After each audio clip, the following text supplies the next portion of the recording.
Hello বন্ধুরা, আমার ইচ্ছেটারা নতুন একটা ব্লগে তোমাদের সবাইকে স্বাগত। আগের ব্লগটায় তোমরা দেখেছিলে আমরা মাইসোর জুতে গেছিলাম। তো ওখানে আমরা সাফারি নিয়েছিলাম। আমরা সকালবেলা 8:30টার মধ্যে পৌঁছে গেছিলাম। 8:30টার সময় জুটা অ্যাকচুয়ালি ওপেন হয়। তো আমরা ফার্স্ট মর্নিংয়ে গেছি বলে সব অ্যানিমালসগুলোকে আমরা খুব ভালো করে দেখতে পেরেছিলাম। কারণ কি হচ্ছে, সকালের দিকটায় না সব অ্যানিমালসগুলো প্রচণ্ড অ্যাক্টিভ থাকে। আর যত বেলা হয়ে যায় তত লোকজনের প্রচণ্ড ভিড় হয়ে যায়। আর তোমার রোদ্দুরের জন্য না ওরাও সব নিজেদের শেল্টারে চলে যায় আর কি।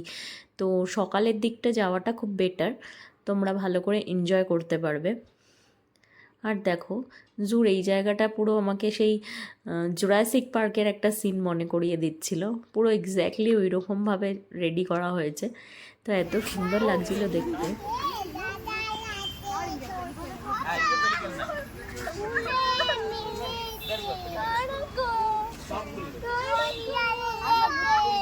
আর আমার মেয়ে দেখলে তো এখানে কবিতা শোনাতে শুরু করে দিয়েছে, নতুন নতুন পায়রাগুলি। ও আসলে এত পশু পাখি, এত সব কিছু কাছ থেকে দেখে না ওর মানে খুবই আনন্দ আর কি। তো ওই জন্য আর কি সেটাই এক্সপ্রেস করেছে ও এইভাবেই। তো যাই হোক, আমরা খুব ভালো মতো ঘুরেছি। আর এটা দুটো হিপোপটেমাস ছিল, এদের একজনের নাম ছিল বিরাট, একজনের নাম ছিল বাবলি। না কি কিউট না নাম দুটো। তো আমাদের অলমোস্ট ঘোরা হয়ে গেছে। আমরা জিরাফের কাছ থেকে স্টার্ট করেছিলাম দেখা। তো ওইখানে এসেই গাড়িটা আবার থামিয়ে দেয়। তারপরে তুমি হেঁটে এদিক ওদিক ঘুরতে পারো, বাট বেসিক্যালি আর কিছু দেখার নেই, পুরোটাই ওরা খুব সুন্দর করে কভার করে। এই যে আমরা এখান থেকে স্টার্ট করেছিলাম, এখানে এসে স্টপ করে দিয়েছে।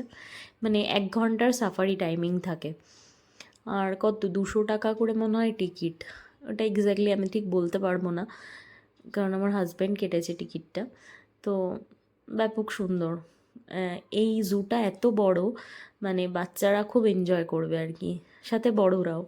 তো তোমরা মাইসোর গেলে অবশ্যই জুটা কভার করবে। বাকি আমি তোমাদেরকে তো আগের ব্লগের ডেসক্রিপশানে দিয়ে দিয়েছি কোথায় কোথায় মাইসোরে গেলে যাবে। এই যে আমার মেয়ে এখন বাবার কাঁধে করে ঘুরে বেড়াচ্ছে। তারপর আমরা সাবওয়ে দিয়ে বাইরে চলে এলাম আর কি জু থেকে। এবার আমরা যাব হচ্ছে ফিশ অ্যাকোরিয়ামে। তো তোমরা নেক্সট ব্লগটা অবশ্যই ফলো করো।